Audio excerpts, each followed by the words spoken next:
Right, we're inside the boat now. Had an issue that, as you could see,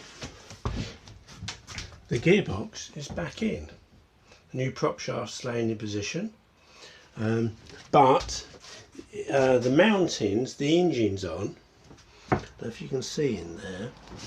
See the distortion on the edge. The mountings, the boat,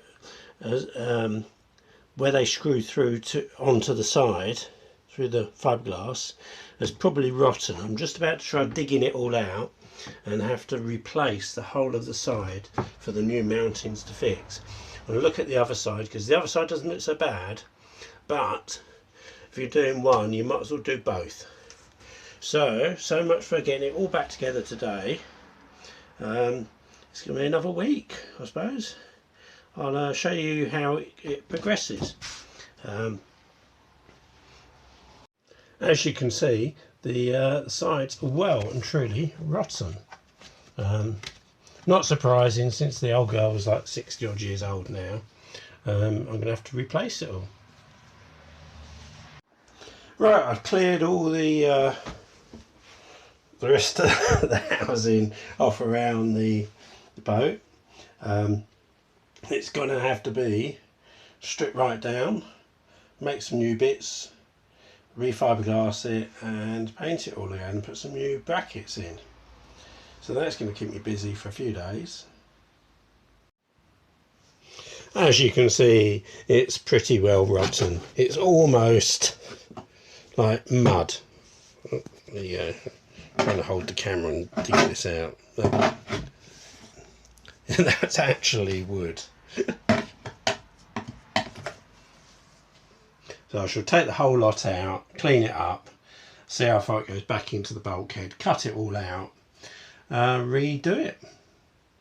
Right, it's looking a bit sorry for itself. I've dug out all the outside and obviously I followed it through, and it's pretty rotten all the way through. It's obviously been leaking for years and years and years, not underneath but leaking into it and getting wet. If I show you, this is actually the wood which I pulled out. You could make a wood ball out of it, which is really frightening really, but I should just have to cut it all out and put new stuff in. Better to sort out now.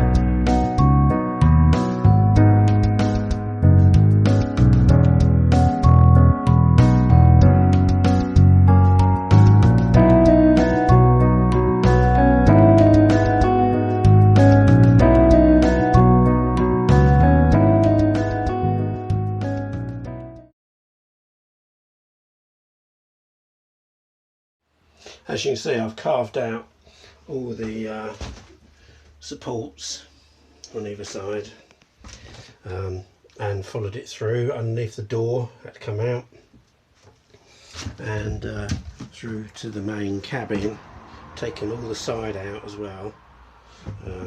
This one I'm just in the process of going through. They've all got to be stripped right down and rebuilt. Obviously, to take everything out. Something I'd rather not do, but it had to be done. There's no good bodging it. In for a penny, in for a pound. Right, so it's got some Canadian oak to put in there. Hardwood. Obviously mahogany came out extremely heavy. Not cheap at all. I have got scraps of various things, but it really just needed one whole piece to put in each side. So what I'm going to do is, rather like the old saying, measure twice, cut once. I'm just going to make a template, just out of a bit of scrap ply, just to make sure it all fits in there nicely before I actually start cutting that, because you only want to cut it once. And then I'm going to treat the wood with some anti-rot stuff, and then it's going to be painted with bilge paint before it even goes in, and then it's going to obviously be covered in fiberglass to hopefully it will last another 60 years.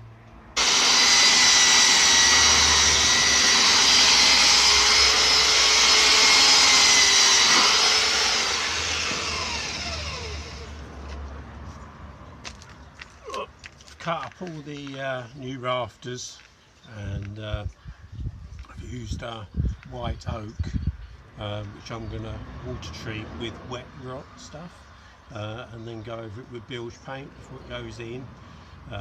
Just trying to get everything to fit inside nicely first, a bit like a jigsaw, because obviously it was laid down before. Camera's moving, it's a bit windy. And I think this is the last bit. This is the new doorstep to go in the bottom. As you see, every angle is curved, which I found quite useful to make some used ply for most of the templates. But under the door, I made a cardboard one, because it was easier to get in. Plus, I've run out of ply of the suitable size.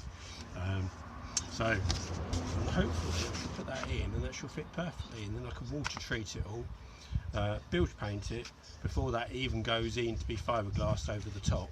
So hopefully that will outlast me. It's not cheap to buy oak, but hey, it had to be done. So you know, it should have had mahogany, but you can't get mahogany, so the next best thing is white oak.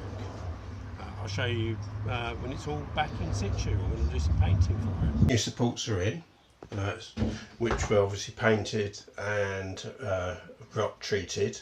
It was white oak, as I said before. Re-fiberglassed over the top.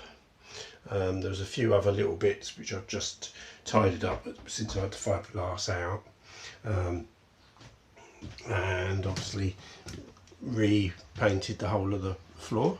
So the whole lot's back in again. All the supports are there.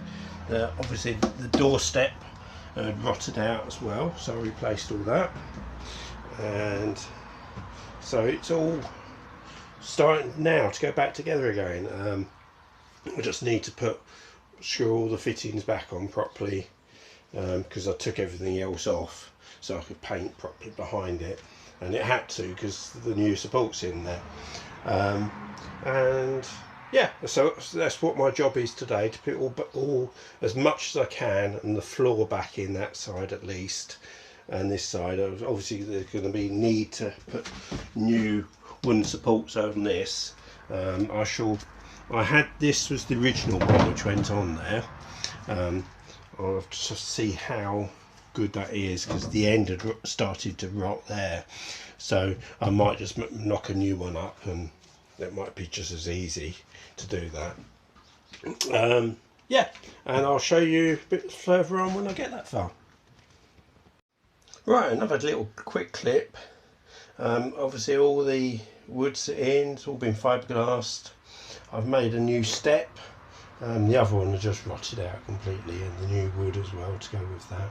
Just stained it up. It's going to need a few coats on there, but it's all in there. I mean, it's actually quite a structural part of the boat, because it's actually goes through the bulkhead. It supports it on the bulkhead. So that needed to be done quite well. It took a while to cut that one in. It's taken me most of the day actually to do the step. But it's done, and I've just put the floor back in, and the first part of the stage, which obviously underneath that bit which is there, it's got all new floor underneath it, supporting floor, and yeah, so it's coming along slowly. Aha, we're back in. I've managed to get all the cowling up round. Obviously it was slightly different to what it was originally, because the engine's sitting slightly different, so it's caused a few other issues, but it's in there. It's all back in.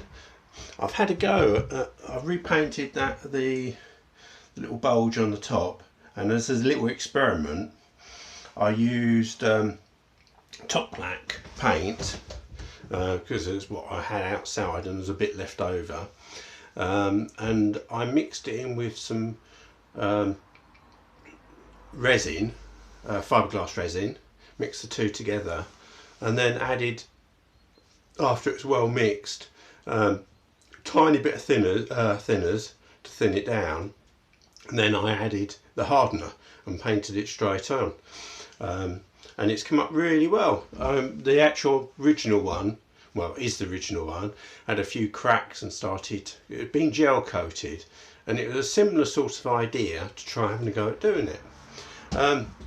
So obviously the engine's all back in there, and it's been painted underneath. Just take that one off. I'll take it off in a second anyway. Engine's all back in, and the gearbox and new prop shaft and utilities which go together, all back in. I'm a bit reluctant to do too much of making sure the panels fit until it's back in the water, because obviously being out of the water it's sitting slightly different. So I'm erring on the side of caution. I don't want to start cutting things up and then put it back and find out they don't fit. Better do that when they're in the water. Right, I'll crack on. What I'm gonna do is I'm just gonna, since I've got the opportunity and there's some varnish left over, I'm just gonna re-varnish the inside of the boat today.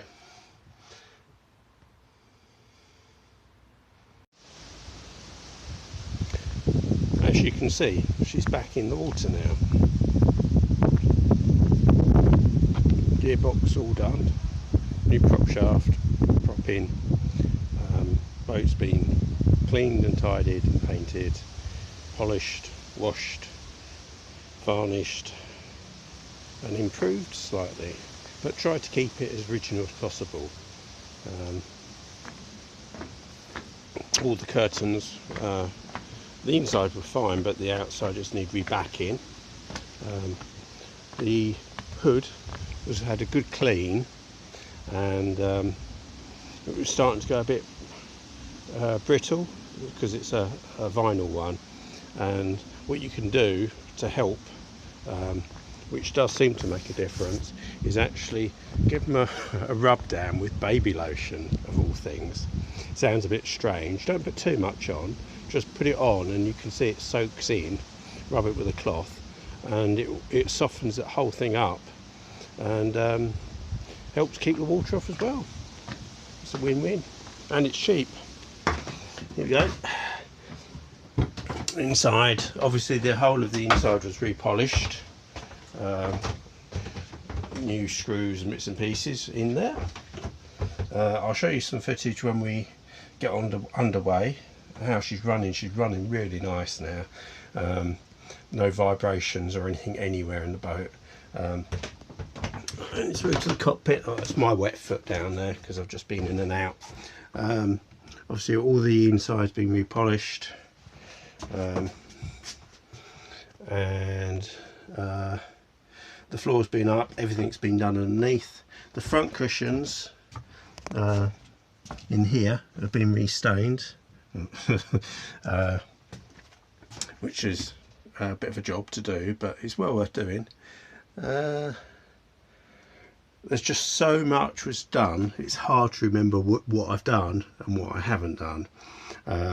Probably very little hasn't been done, but as you can see, the centre part's all back in where the new rafters for the engine and gearbox are made up, or made out of oak.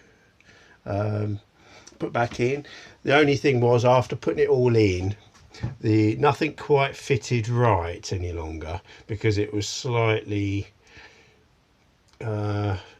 different shape, but also when the boat's out of the water they do tend to move, so I was a bit reluctant to do too much as far as making sure the doors and the floor panels fit perfectly until it's back in the water, because obviously those bits of wood were laid in there when the boat was originally made, and you actually start moving, putting new bits in. it can alter it just slightly, but it's come up really well. I shall show you some footage when we're underway. Hopefully that's gonna help.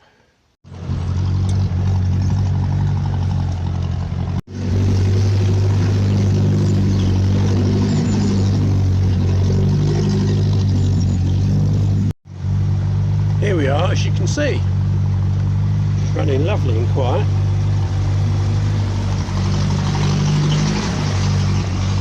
Beautiful day, October the 15th, I think. And well, what can you say? Don't really even need to wear a coat today. There's no vibration at all on the windscreen.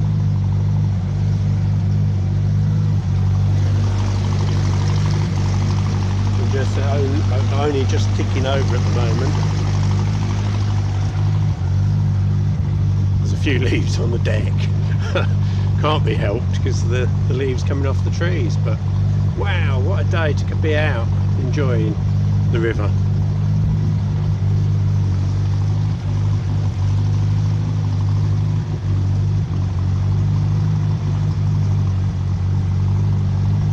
One of the main problems today is actually doing a bit of filming and actually holding the camera at the same time. I'm on my own, so I'm trying to just juggle it all at once. There's the gear stick, which is still centrally mounted, but it's a bit lower, but I find it so much easier. You can just use your foot, and then it leaves your hands, one for the steering wheel and one for the throttle. A few other little bits of tidying up to do, but they're not going to stop the boat at all. They're just there was a lead for the horn that I had replaced the wiring loom attached to that, and it's just going to be sleeved underneath some new white sleeving rather than drill it up through the centre console. Yeah, I'll open up in a minute when we get to a suitable stretch. The marina I'm actually in is Bill Fen, which is in the right on the edge of the fens, which is the middle levels. There's obviously large stretches of it which are fairly uninteresting, but there's equally some nice little spots as well. We've just come out the main gate. There's a lock one side, takes you down to the Great Fen, and yeah, we're just starting onto the main drains. These are actually, some of these were original rivers which have been cut out afterwards, and others were completely dug, and hence the name drains, because they were really for drainage. Right, I'll open her up a little bit more. Here we are. Still lovely and smooth. We're really, I'm going to slow down again in a second, because it's really a little bit too fast. We'll probably do.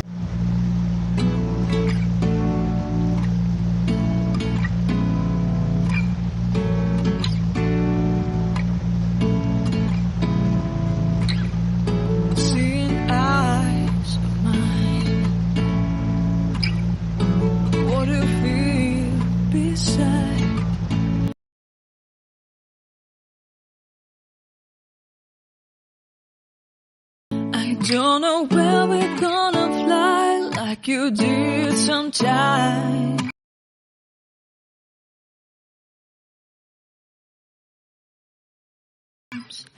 Seeing eyes of mine.